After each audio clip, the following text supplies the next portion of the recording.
tonight on Y News. President Rodrigo Duterte suspends the National Bureau of Investigation's authority to implement drug laws. The National Bureau of Investigation relieves 4 top officials in line with the ongoing Jee Kidnap-Slay case. The Senate eyes a probe on Amnesty International's report on killings in the Philippines. The Department of Environment and Natural Resources orders the closure of more than 20 mining firms following the release of its latest mining audit report. Authorities launch a manhunt against 2 delinquent employers following the issuance of standing warrants of arrest from the Quezon City Regional Trial Court. And 4 are critically injured. 3 persons remain missing after a massive fire broke out in Cavite Export Processing Zone. Y News begins now. From the UNTV News and Rescue Command Center, this is Y News with Angelo Castro III and Darlene Basingan. Good evening. Aside from the Philippine National Police, President Rodrigo Duterte has also decided to ban the National Bureau of Investigation from implementing drug laws. Victor Cosare will tell us why. The Bureau is suspended from enforcing drug laws. Sali kayo. Kasi nawala na akong tiwala sa inyo. President Rodrigo Duterte expressed his disappointment over the National Bureau of Investigation early today and decided to suspend the Bureau from implementing drug laws like what he imposed on the Philippine National Police. The president's reason for doing so is the corruption issues hounding the organization, one of which is the alleged involvement of some NBI agents in the abduction and killing of Korean businessman Jee Kidnap-Slay. The president stresses that he is only authorizing the Philippine Drug Enforcement Agency and the Armed Forces of the Philippines to conduct anti-illegal drugs operation. I still have to write whether it's a proclamation, executive order, but I've taken in the AFP and raised the issue of drugs as a national security threat so that they can call all the armed forces to assist. However, the president pointed out that he sees no reason for now to declare martial law despite the suggestion of a lawmaker to impose it in some parts of Mindanao.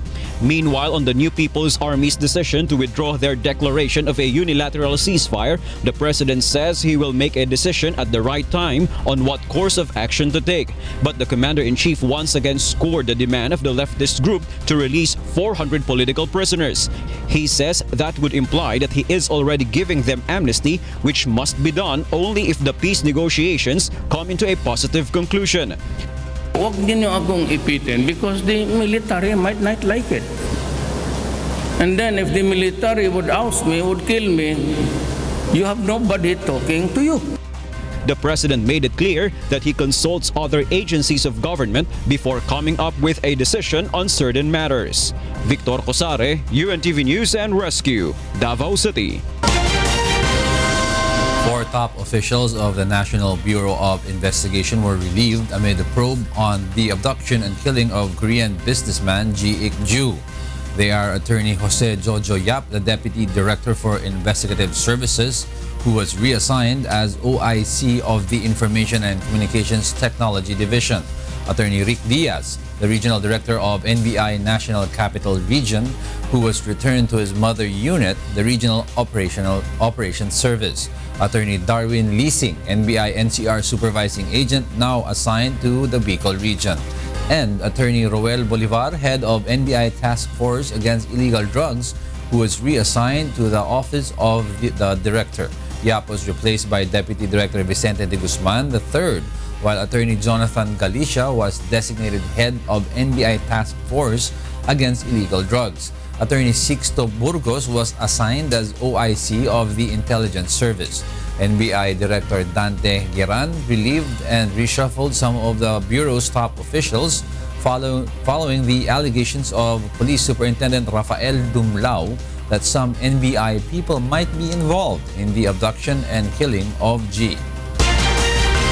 Senator Cheese Escudero sets to call for an investigation into the Amnesty International's report on killings related to the government's anti-drug war campaign. Joyce Balancho will tell us why. Senator Francis Escudero will file a Senate resolution that will seek a probe into the details of the report by the Amnesty International in relation to the anti-drug war. The senator says the human rights organization needs to prove its claims that cops are being paid to kill drug personalities. Ito'y seryosong aligasyon nang galing pa sa isang international body na marapat at dapat alamin, hindi lamang nating lahat, pero pati na rin makita kung may basehan nga ba o wala dahil dumudungis ito sa imahe ng ating bansa sa daigdig. The senator is open to conducting executive sessions in case there will be resource speakers who will provide confidential information. The Philippine National Police will also be given the chance to explain their side and clarify accusations against them. The resolution may be filed next week as soon as Senator Escudero's camp finishes reviewing the report. Meanwhile, some senators have expressed concerns over the alleged decrease in the number of vigilante killings following the suspension of the Oplan Tukhang. Kung ang EJK pinag-uutos ng mga pulis gamit ng mga vigilante, bakit din tumigil? Malamang bayad na rin yun kung totoo man. Bakit biglang titigil kung may bayad na o bayad na? Well, sabi ko nga, commendable coincidence, ano? Dahil, di ba, gusto rin naman natin talaga walang mapatay yung mga vigilantes. At kung meron naman silang patayan, masob ng pulis, ano? Mabuti na rin. If at all, merong connection, may correlation, pasalamat na rin tayo na walang namamatay o kung may namatay man, kakaunti na lang. While they have not yet issued any statement on the matter, PNP Chief Ronald De La Rosa earlier denied the involvement of the police in vigilante killings and summary executions. However, he has ordered for the cleansing of police ranks following the cases of cops being involved in crimes. Senators, meanwhile, have mixed reactions over plans to tap the armed forces of the Philippines to aid in the administration's drug war. Senator Lacson and De Lima believe it's dangerous to drag the AFP, while Senator Escudero suggests that the military still needs to be trained in law enforcement. Some lawmakers also believe that the Philippine Drug Enforcement Agency, or PDEA, is the right agency to spearhead the drug operations. PDEA Director General Isidro La Peña, on the other hand, says they will implement adjustments to fill in the gap left by the PNP. They also plan to coordinate with the local government and other agencies to strengthen its national anti-drug campaign. Joyce Balancho, UNTV News and Rescue, Senate of the Philippines. Malacanang admits that the Philippine National Police is incapable of carrying out the anti-drug war of the government due to corruption within the organization. Rosalie Cos will tell us why. Malacanang says it is possible for the police calawags to use the anti-drug war of President Rodrigo Duterte to cover up their misdeeds. However, this does not hinder the government from resolving the country's serious problem with illegal drugs.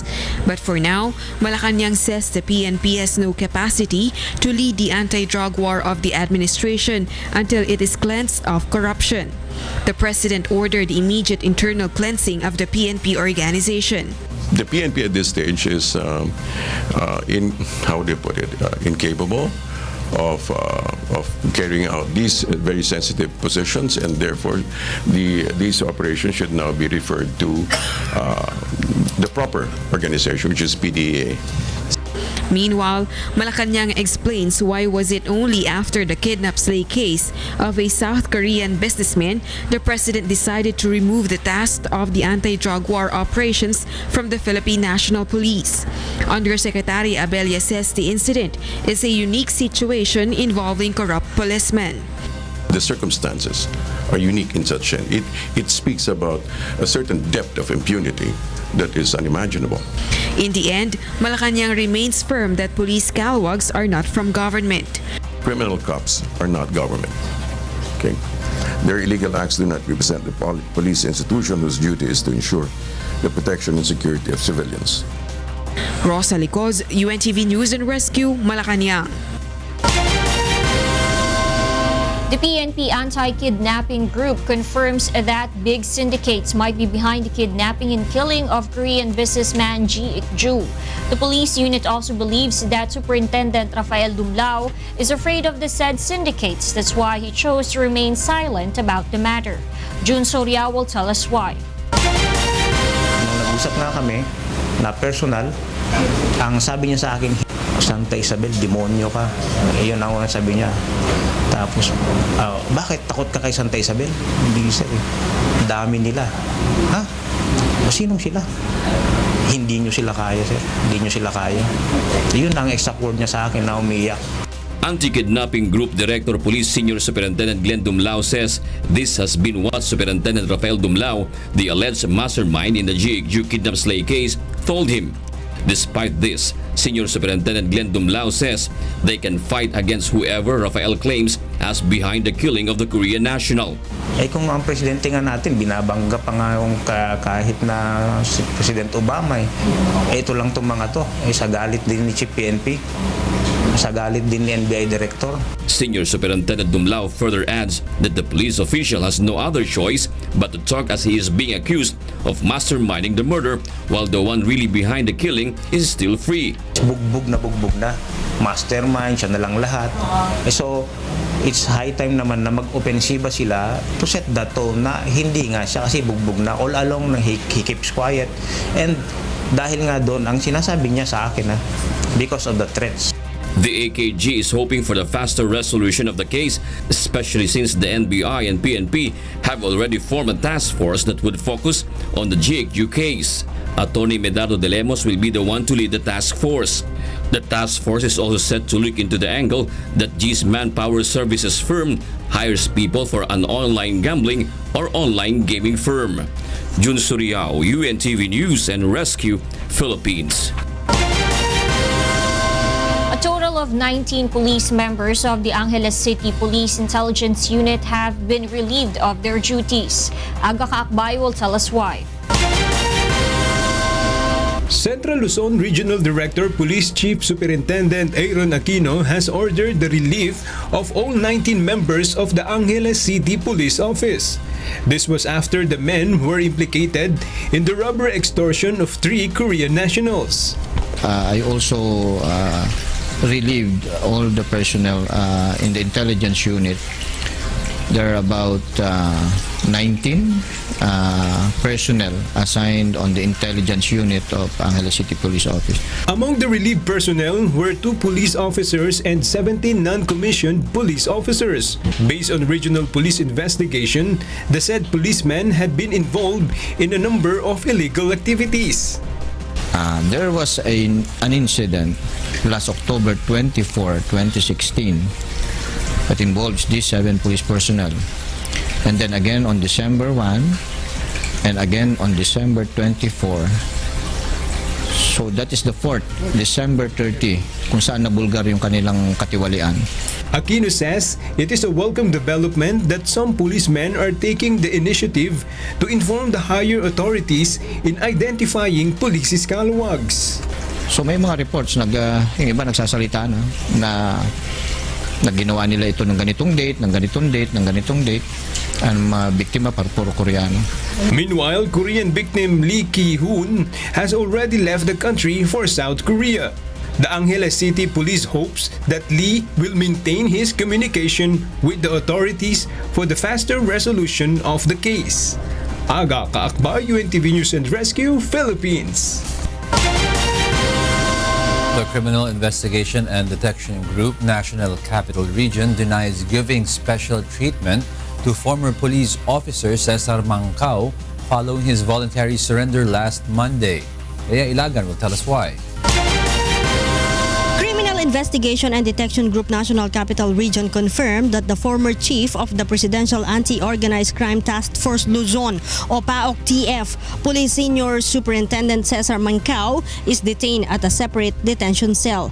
But according to CIDG NCR Chief Police Senior Superintendent Belly Tamayo, the fact that they did not detain Mancao at the detention cell where drug suspects and Abu Sayyaf members are also detained doesn't mean they are giving him special treatment. Tamayo argues they have to ensure Mancau's safety pending the order from the court as to where he will be detained as he is their liability. He's in good physical condition, and we are very optimistic that he will be presented, if the court requires, he will be presented in good physical condition. Mancau is currently detained at a room inside CIDG. Unlike other detainees, he is not allowed to leave. Although there is no one visiting him yet, Mancau is still entitled to have visitors, which are allowed only during Mondays, Wednesday, and Friday from 9 to 11 in the morning and 1 to 3 in the afternoon. Since he turned himself to us, wala pa pong dumadalaw sa kanya. The issue of giving special treatment to Mancau stemmed from the fact that he was the classmate of PNP Chief Police Director General Ronald Bato de la Rosa and CIDG Chief Police Director Ruel Obusan in the PMA Sinagtala class of 1986. He is the primary suspect in the murder of publicist Salvador Bubi Dacer and driver Emmanuel Corbito in November 2000 in the Makati Business District. Leia Ilagan, UNTV News and Rescue, Camp Crame. The Department of Environment and Natural Resources, or DENR, releases the result of the mining audit in the country. Half of them were ordered to permanently shut down their operations. Ray Pelayo will tell us why. DENR Secretary Gina Lopez personally witnessed through aerial survey the devastation that mining has caused on the country's mountains. This is why the official pushed for the closure of 23 of the 41 metal mines that have caused damages to the environment and community. 4 of them are mines in Zambales, 3 in Homonhon Island in Samar, 7 in Dinagat Island, 7 in Surigao del Norte, 1 in Benguet, and 1 in Bulacan. 5 mines were also suspended, 1 is deferred while 12 passed the audit. Lopez says 15 of the mines to be closed are located in the watershed areas wherein mining operations is prohibited. The decision on the watersheds is non-negotiable.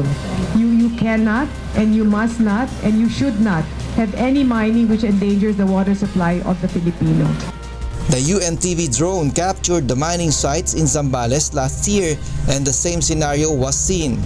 Polluted ang hangin, polluted ang dagat, polluted ang ilog. Hanggang dagat. Ang mga sakahan sinasira. The secretary said despite the massive destruction of the environment due to mining, LGUs and communities gain significantly less because 82% of the profit goes to the mining company. The mining audit's action are seen to save wonderful places like the bonsai area in Dinagat Island. The DENR is now planning for the rehabilitation of areas damaged by mining. Ray Pelayo, UNTV News and Rescue, Quezon City. Authorities are now looking for 2 employers who now have standing warrants of arrest issued by the Quezon City Regional Trial Court. Grace Casin will tell us why. Celebrity Dr. Joel Mendez now has a standing warrant of arrest for his failure to remit the SSS contributions of his employees amounting to 1.8 million pesos since 2011. The authorities, however, failed to arrest him because according to one of his staff, Mendez is in Cagayan de Oro. According to SSS Legal Department, Mendez was given a chance to defend himself in court but he refused to cooperate. Ito pong si Dr. Mendez hindi po umaten ng mga hearing na sumusunod. Noong una po, umaaten po siya. Noong sila na po ang dapat magpresenta ng ebidensya, hindi na po sila nagpresenta. Meanwhile, another employer, the president of Ship Manning Agency, Peter Nicolas Tunjis II, also has a standing warrant of arrest for the same offense. According to his sister, Tunjis has not lived in their house for a very long time already. Tunjis failed to remit SSS contributions of his employees since 2008, amounting to 800,000 pesos. The court convicted Mendez and Tunjis for 6 to 7 years of imprisonment as they violated Section 22A of the Republic Act 8282 or SSS law. Itong mga sineserve natin ng mga warrant of arrest ay base na sa final judgment. Executory meaning wala na pong appeal. The authorities has now launched a manhunt against them as they are now considered wanted if they will not surrender to the police. Patuloy po na paghahanapin sila ng mga police officer at balang araw po, siguradong mahuhuli din po sila. SSS remind employers to regularly remit the contributions of their members to prevent imprisonment. All employees with concerns can go directly to any SSS branch or send an email at member_relations@sss.gov.ph. Grace Casten, UNTV News and Rescue, Quezon City. 4 persons are in critical condition while 3 are still missing in the massive factory fire at the Cavite Export Processing Zone. Jun Surya will tell us why. Cavite Governor Jesus Crispin Remulla says at least 4,000 workers were inside when the fire broke at 6:15 in the evening yesterday at Cavite Export Processing Zone or EPSA in General Trias City. Though the fire is now under control, authorities couldn't declare total fire out. Over 100 individuals were injured, including 3 Japanese nationals. 3 persons are reported missing. UNTV drone has captured the extent of the fire from the House Technology Industries or HTI facility where housing materials for export to Japan are manufactured. It occupies 6 hectares of the Cavite Export Processing Zone and the biggest employer in the area with about 15,000 employees. Gerry Bitang, an employee of HTI, says the fire spread swiftly coming from the second floor. Pagkala ko doon sa may second floor, sa may panel so daw yun.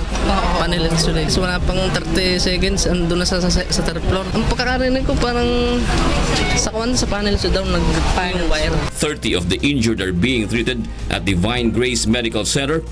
4 of them are in critical condition. HTI promised to shoulder the medical expenses of the fire victims.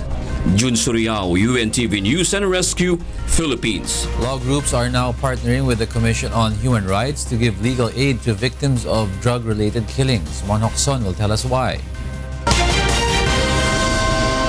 A memorandum of agreement has been signed between the Commission on Human Rights and various law groups to help victims of human rights violation. Among them are Artikulo 3, Ateneo Human Rights Center, and Free Legal Assistance Group.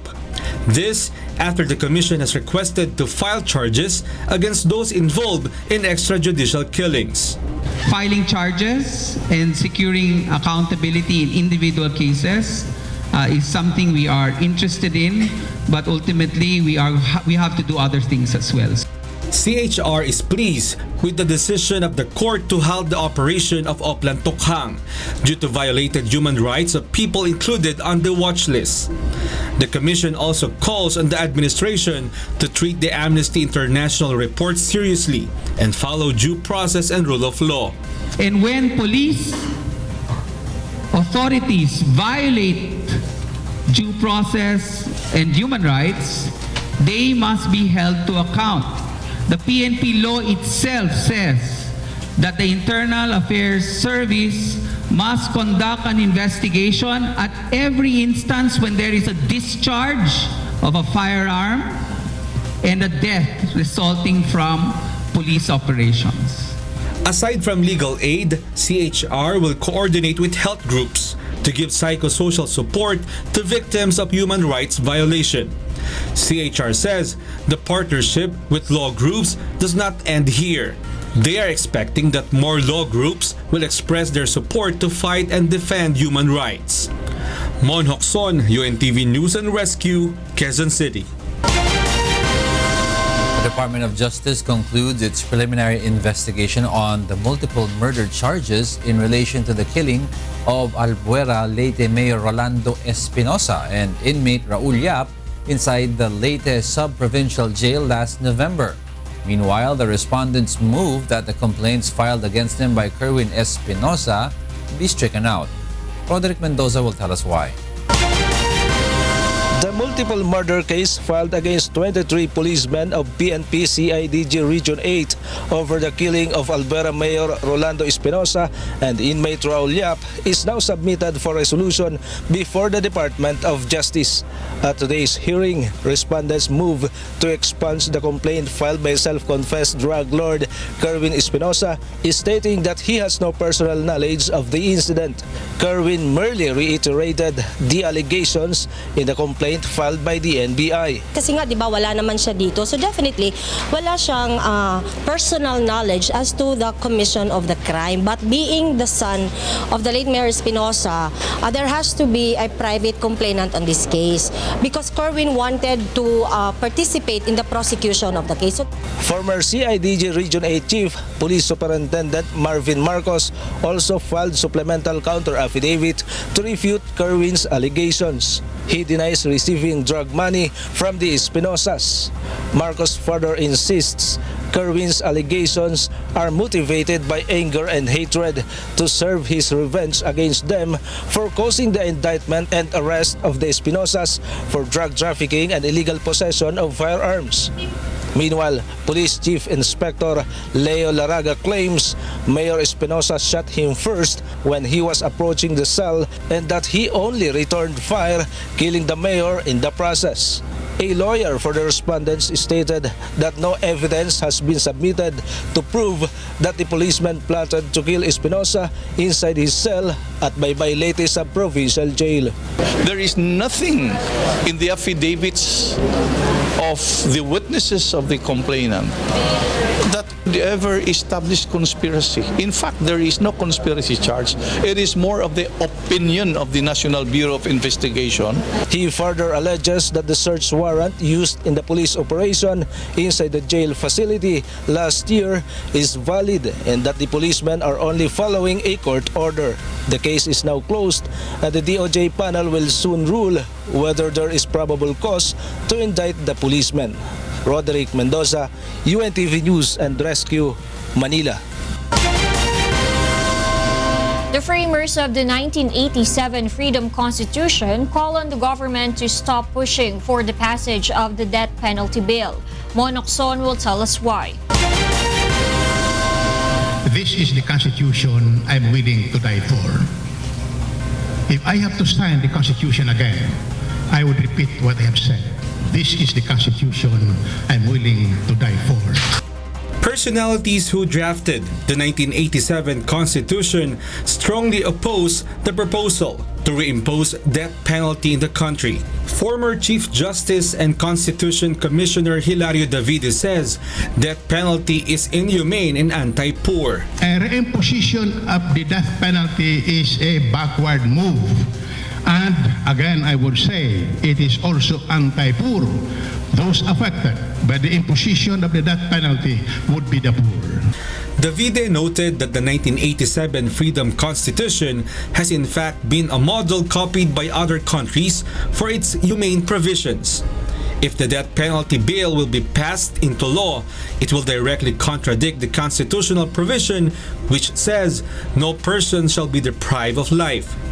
Former Senator Rene Sagisag is also ready to defend what are stated in the highest law of the land. To me, it's worse than extrajudicial execution. It is judicial murder. And history all over the world, anti-poor. Pag ikaw mayaman, malamang nando ka sa Kongreso gumagawa ng batas. No? Some lawmakers also eye on pushing for several proposals, which others believe violates the Constitution, like legislations on federalism and same-sex marriage. Meanwhile, the 30th year of the 1987 Freedom Constitution is being celebrated today. Mon Hokson, UNTV News and Rescue, Philippines. The Department of National Defense assures that the communist rebels' lifting of their self-imposed unilateral ceasefire will not affect military operations. Brian De Paz will tell us why. Defense Secretary Delfin Lorenzana assures that there will be no changes in the armed forces of the Philippines' deployment of soldiers to Basilan and Jolo despite the new People's Army's lifting of its self-imposed unilateral ceasefire. This alongside DND's recommendation to the government to continue the enforcement of its own unilateral ceasefire declaration. AFP says the move only signals the government's sincerity in pushing for peace with the rebel group. Despite this, the military is ready to defend itself in case the rebels attack them. That has always been the standing orders naman. alam mo, kahit naka-passive operations tayo, it is still incumbent on our line unit. Siyempre, pag pinutokan kayo, you do not just stand there and kailangan na depensahan nyo naman sarili nyo. And that is always logical and it is reasonable for our armed forces to defend themselves. Meanwhile, 2 soldiers of the 39 Infantry Battalion in Columbio, Sultan Kudarat are reportedly missing earlier this morning, while the remains of 3 other soldiers reportedly missing yesterday were already found in Bukidnon. The soldiers were believed to have been kidnapped by the NPA after it announced its withdrawal from their ceasefire declaration. The AFP calls on the rebels to immediately release the soldiers. Brian De Paz, UNTV News and Rescue, Camp Aguinaldo. The proposed bill that seeks to lower the age of criminal responsibility from 15 to 9 years old is still questionable as far as the members of the lower house is concerned. Nel Marie Buhok will tell us why. Nag-aral ako ng law, 9 years old na yan. At mas advanced na tayo ngayon in terms of discernment. Bakit kailangan nating iakyat yan? House Speaker Pantaleon Alvarez stands firm in his position of lowering the age of criminal responsibility to 9 years old from the current 15 years old. Alvarez made this statement after a reported compromised agreement among some members of the House opposition bloc that instead of 9 years old, it will raise to 12 years old surfaced. Some lawmakers considered the issue of lowering the age of liability a big issue. According to House Deputy Speaker Sharon Garin, there are some of alternatives that need to look into by Congress, like imposing stiffer penalties to syndicates who use children in their illegal acts or crimes. Go after the people that are utilizing minors to commit a crime, or siguro naman we can develop some kind of a different kind of reform rather than imprisonment. Meanwhile, Vice Chairperson of the House Committee on Welfare of Children and Bagong Henerasyon Party List Representative Bernadette Herrera D says she will focus on the enactment of her bill of promoting the positive and non-violent discipline to children that she believes is a better alternative of penalizing the juvenile age under the provisions of the proposed lowering the age of criminal liability. Mas masakit pa sa bata kung tanggalan nyo ng iPad, tanggalan nyo ng cellphone, tanggalan nyo ng internet. I think that's even more hurtful to them than spanking them. Other lawmakers say there are provisions of the current amended Juvenile Justice and Welfare Act that still need to be fully implemented for the welfare of children. Nel Maribuhok, UNTV News and Rescue, House of Representatives.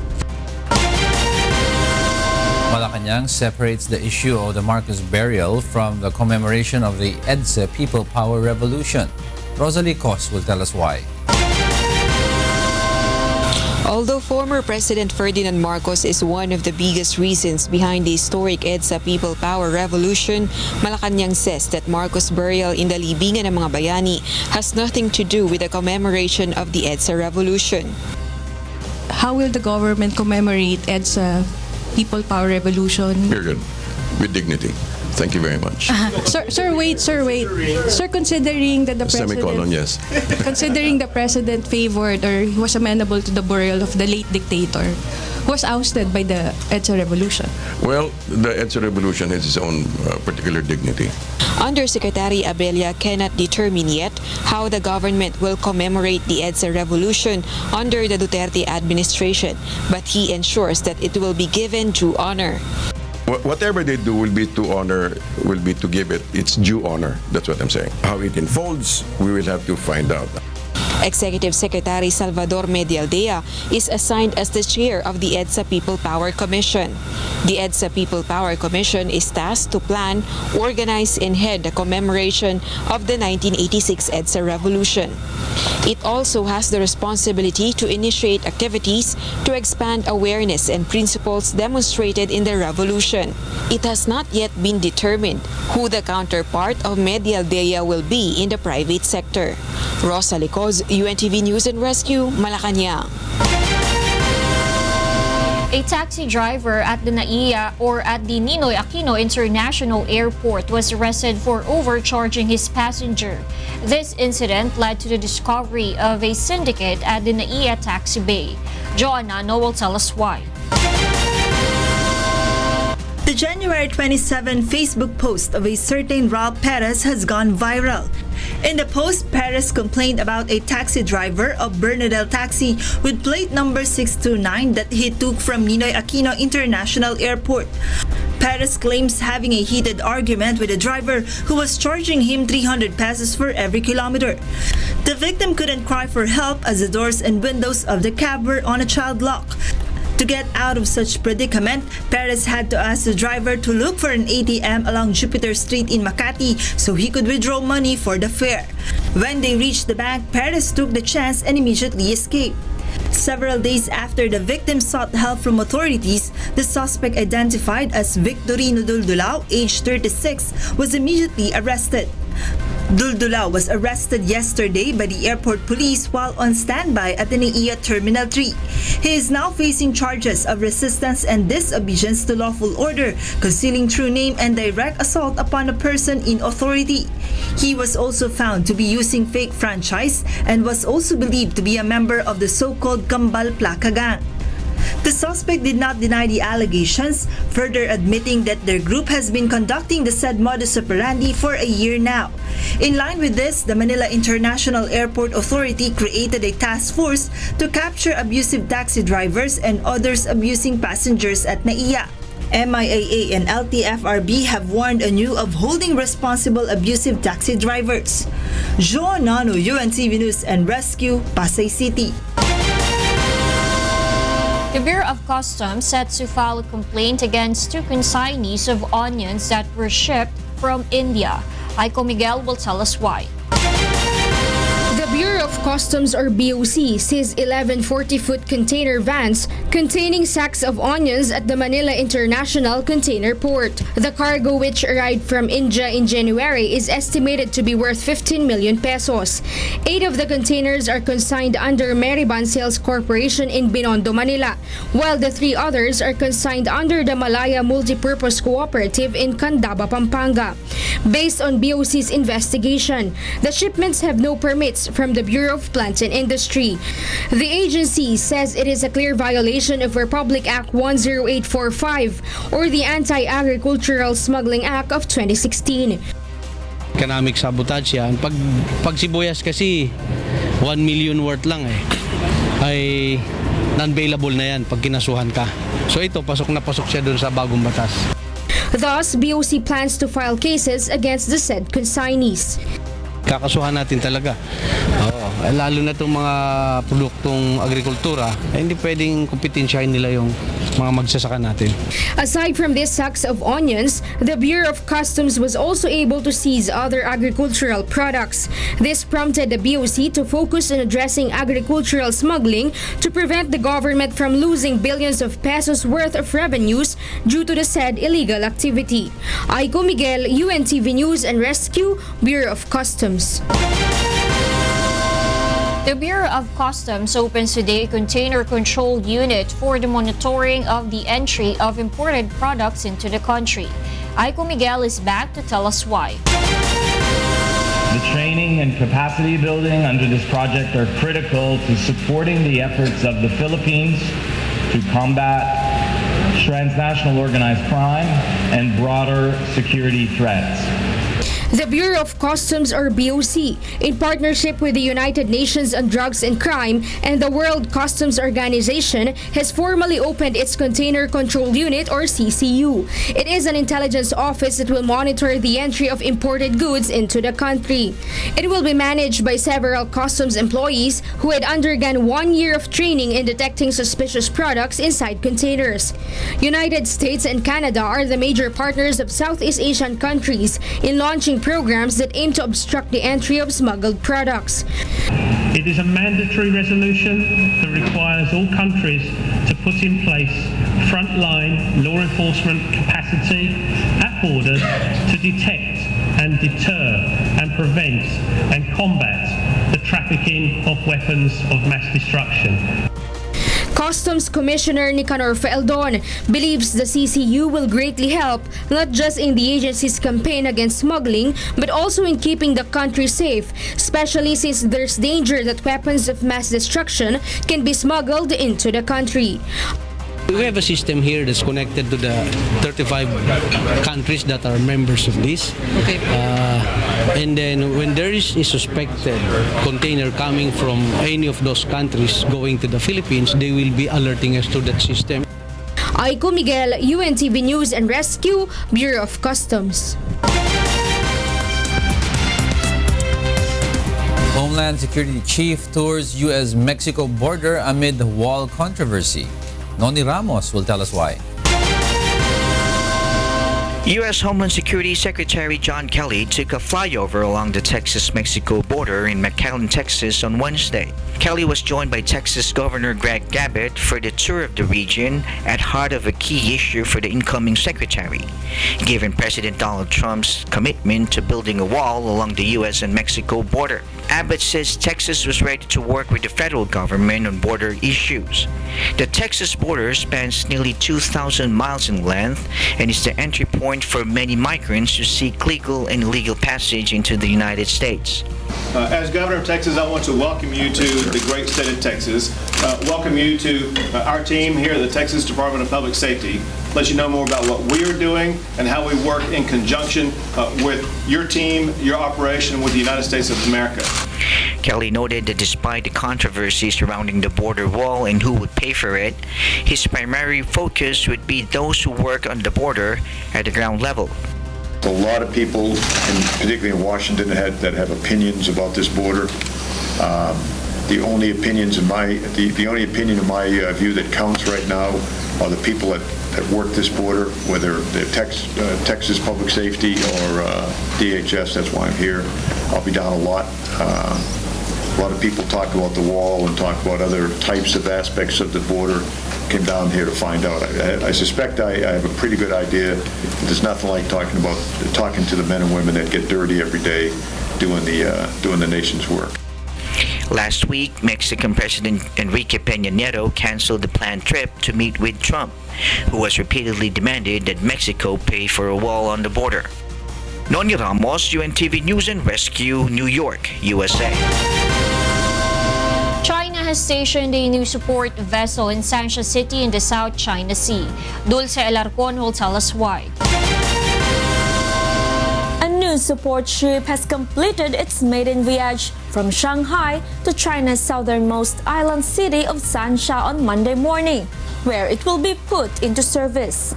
The vessel is 32 meters long and 12 meters wide and weighs 498 tons. It has endurance of 45 days and is able to resist gales with a speed of more than 60 kilometers per hour, according to its captain, Yin Minzeng. It was designed to help extinguish fires on the sea, tow vessels, and lose power and assist law enforcement vessels.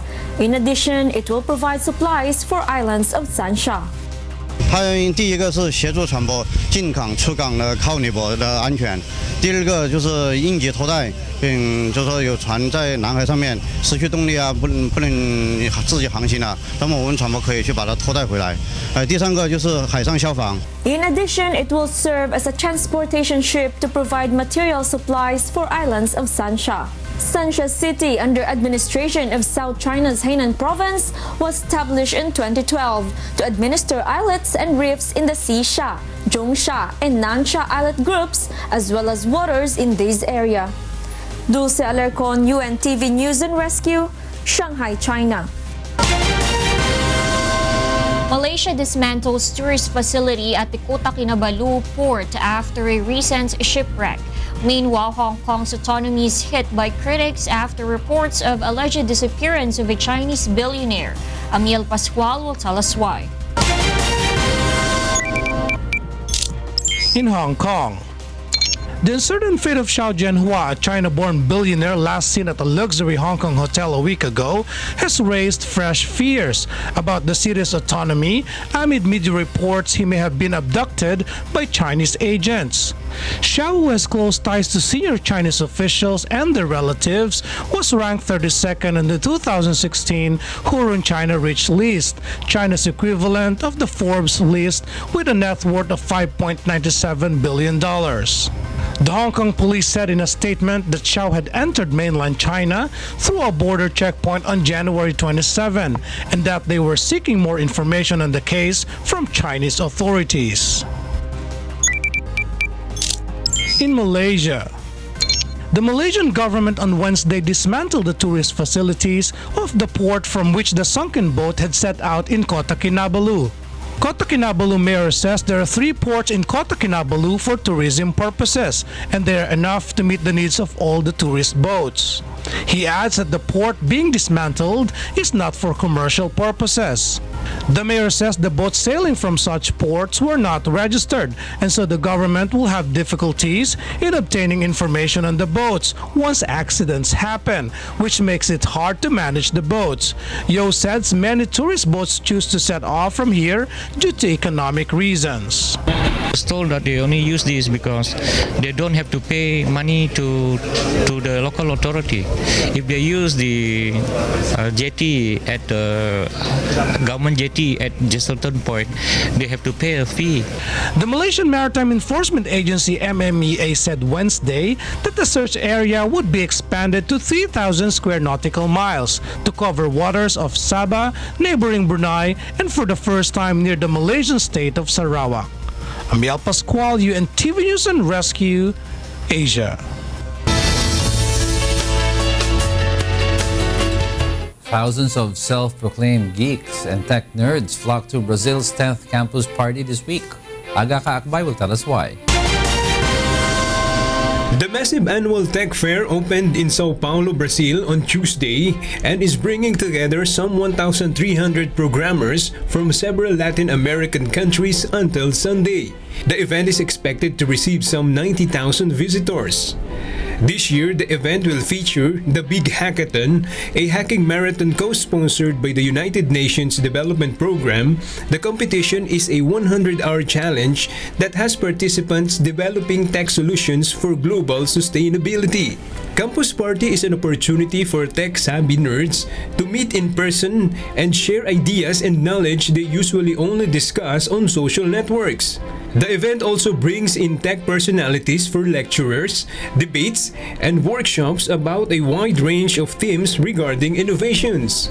Aqui a gente conecta comunidades de todos os setores: entretenimento, empreendedorismo, criatividade, inovação, ciências, enfim. Aqui a gente consegue conectar vários jovens, e quando eu digo jovens, jovens de 18 a 90 anos, porque eu não estou falando de jovens de idade cronológica, eu estou dizendo jovens de espírito jovem, que quer fazer algo pelo planeta, quer fazer algo pelo país, pela sua cidade, jovens que querem realmente transformar a economia e a forma da sociedade conviver. Organizers also hand out prizes to participants, including one for most creative computer, which is chosen by the end of the week.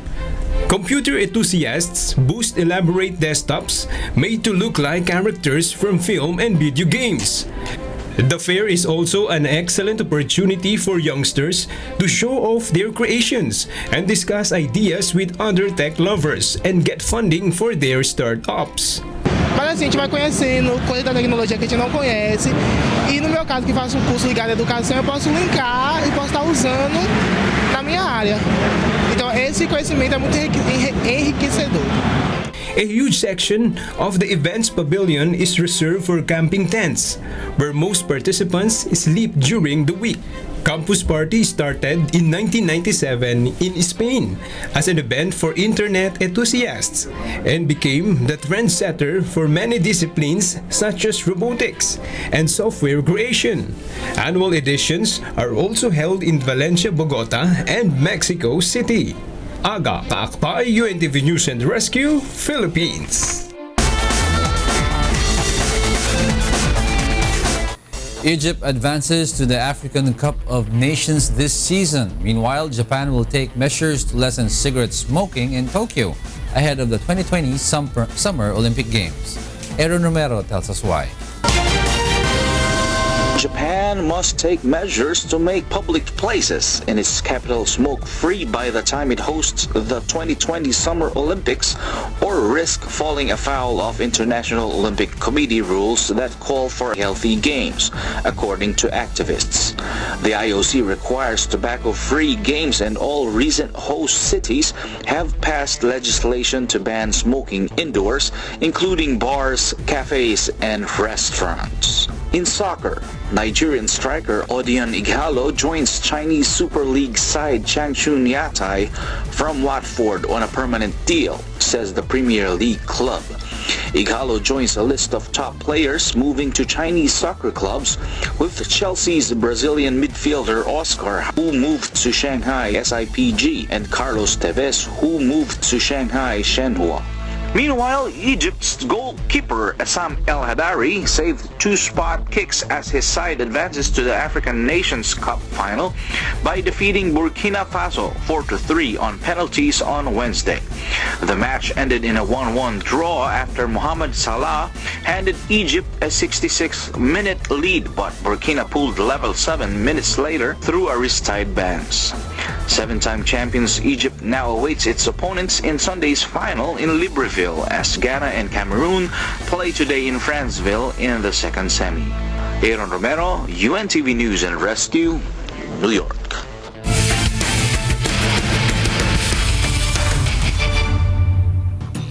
The PNP responders prepares for challenges posed by the BFP firefighters in the quarter-final round of the UNTV Cup Season 5. Bernard Dadis will tell us why. It's game on at the UNTV Cup Season 5 quarterfinals with the AFP Cavaliers, PNP responders, Malacanang Kamao, and the BFP firefighters delivering more hoop action.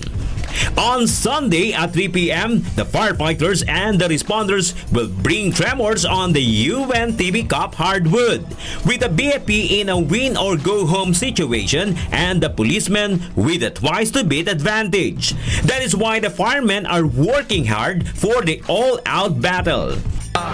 Masyadong mataas ang adrenaline ng bawat team. We'll do the double effort para lalong lumakas ang team. BFP head coach Ramon Garcia takes pride in the recent accomplishments of his team, the biggest one of which is toppling the powerhouse BOC Transformers. Siguro habang tumatagal yung league, nagkakaroon kami ng puisip sa team. So medyo nagkakaroon kami ng teamwork ngayon, kaya medyo lumalakas. On the other hand, PNP head coach Ernie Santa Cruz is up for the challenge posed by the BFP. So babalik kami dun sa last game namin. At the same time, babalik pa rin kami dun sa mga game na nanalo sila. So mag-aaral kami. Preparation pa rin kami. If the PNP wins, the Cops will automatically advance to the semi-final round. But if the VFP wins, the two teams will meet in another face-off to determine which side will take on the BOC Transformers or the Judiciary Magis in the semi-finals. Watch out for the Responders Firefighters Battle, which airs live on UNTV, emanating from Pasig City Sports Arena with live streaming via UNTVweb.com. Bernard Dadis for UNTV Cup Season 5. Those are the reasons behind the news, February 2, 2017. I'm Angelo Castro III. Reasons we delivered to you as they unfold. I'm Darlene Basingan. Because we need to know, we will always ask why. Thank you for watching Why News.